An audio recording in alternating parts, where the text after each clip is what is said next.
We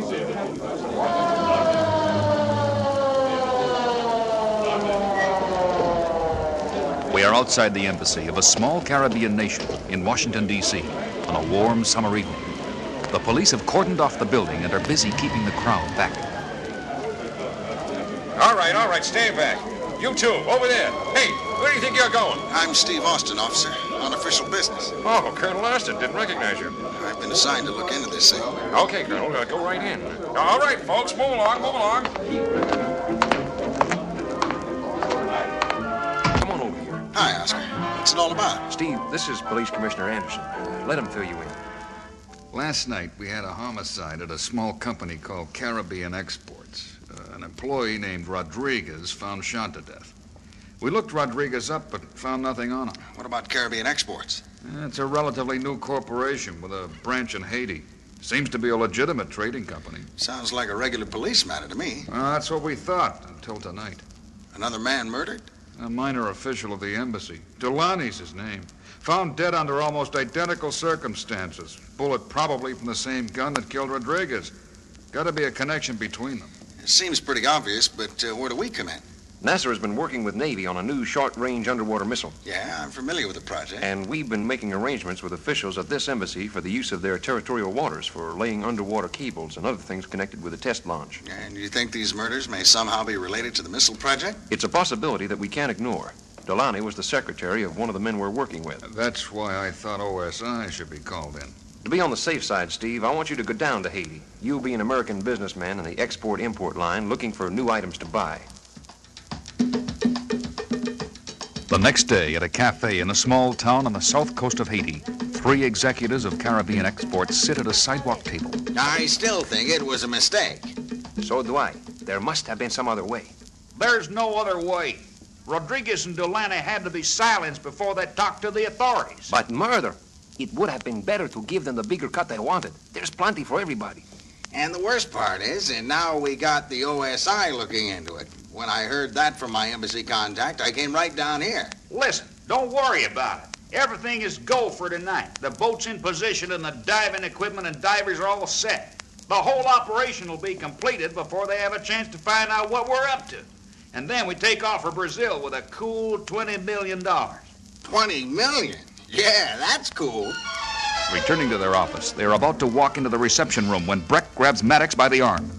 That man in there, that's Steve Austin, OSI. Are you sure? No mistake. I've seen him in Washington more than once. All right, okay, just play it cool. I'll handle him. Oh, Mr. Maddox, this gentleman has been waiting for you. Well, how do you do? My name is Maddox, president of Caribbean Exports, and this is Mr. Breck and Mr. Ortez. Glad to know you, Mr. Maddox. Gentlemen, I'm Steve Benson, purchasing agent for Texas Foods Incorporated.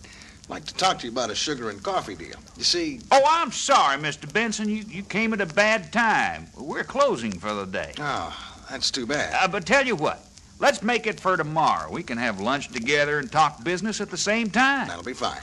Say, just thought of something.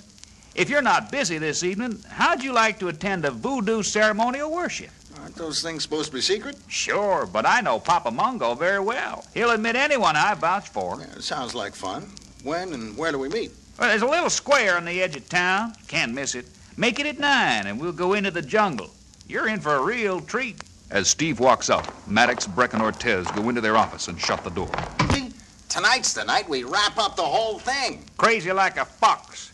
What better way to make sure that Austin is out of our way? Back at his hotel, Steve calls Washington. I think we're on the right track, Oscar. They're cooperating so nicely, though I got a feeling they might be onto me. Be careful, Steve. If they know or suspect... Don't worry, I can take care of myself. Any idea of what they're up to? Who they're working for? Not exactly, but I do know they've got a rented boat anchored out in the bay within easy range of the missile test area. Well, Navy's ready. They'll wait for word from you. It is 9 o'clock that night. Steve meets Maddox, who leads him along a narrow path into the jungle. Suddenly, they come to a clearing lit up by torches. In the center of a circle of worshippers stands Papa Mungo. Maddox goes to him. This is the evil man I told you about. You know what to do? Papa know what to do. Benson, it's okay. Come, sit over here. Fine. The ritual drums set up a throbbing rhythm, and the ceremony picks up in intensity. Papa Mungo, as though in a trance, stands rigid in the center, eyes seemingly shut. Suddenly, he utters a piercing scream and starts a strange ritual dance. This is the cue for Maddox. He slips into the jungle, thinking that all eyes would be on the voodoo priest and that he couldn't be seen beyond the circle of torches. But he didn't count on the powerful vision of the bionic man. Maddox, heading into the jungle, toward the beach. I got to follow him. He starts to get up, but is restrained by two men beside him. You no go. Realizing the whole thing was a trap set for him, Steve breaks away from the two men. But in seconds, the whole circle is on him. And in the fight that follows, he is finally clubbed into unconsciousness. About an hour later, on board the chartered schooner South Seas, just off an uninhabited part of the coast. The divers should be in the cabin by now. Can't get this thing over too soon for me. Those OSI men breathing down my neck make me real nervous. Never could figure out why they're involved in this, but it's the Haiti police I'm worried about even more. Forget it. In an hour or less, we'll all be rich and on our way. Hey, there's a signal from the divers. Haul up the line. In a short time, the objective of the whole operation sits on the deck of the schooner, an 18th century treasure chest from a sunken Spanish galleon. Got it. It's open. Look at that! $20 million worth of Spanish gold and jewels. And it's all ours. Beautiful. Here come the divers. Give me a hand with them. Toughest diving assignment I've ever had.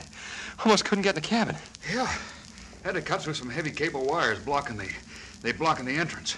Cable wires? There shouldn't have been any cable wires down there. Last time you were down a month ago, the cabin door was clear. Now I think I understand what's going on. Remember 2 weeks ago, a couple of U.S. Navy and research boats in the area? They must be planning some test or something right here. That would explain why the OSI is involved. OSI? That's something I didn't figure on. Listen, Maddox, just give me and Joe our share. We're getting out of here. Fast. You're not going anywhere. Maddox, what are you doing with that gun? I'm going to get rid of these two. Two less witnesses and that much more for us. Brick, you with me? Yeah, I'm with you. Ortez? No more kidding. And Ortez leaps at Maddox, but is shot down. Turning to the divers, Maddox fires again, dropping one of them. And now, smart guy, I'm taking care of you. No, you don't. It's Austin. Get him. Maddox fires at Steve, but Steve moves too fast for him, and the bionic man is on the two treasure hunters in a flash. They fight back desperately, but are no match for the power of his fists. In minutes, the struggle is over, just as a Haitian police boat and a U.S. research vessel with Oscar Goldman aboard pull alongside. Steve, got your radio message from the beach. You okay? Oscar, didn't expect to see you. Sure, I'm okay. What happened here? We heard shots. Maddox started to shoot up his own men before taking off with Breck and this Spanish treasure. So this is what they're after all along. And we'd have made it if it hadn't been for you, Austin. How'd you get away from Mungo?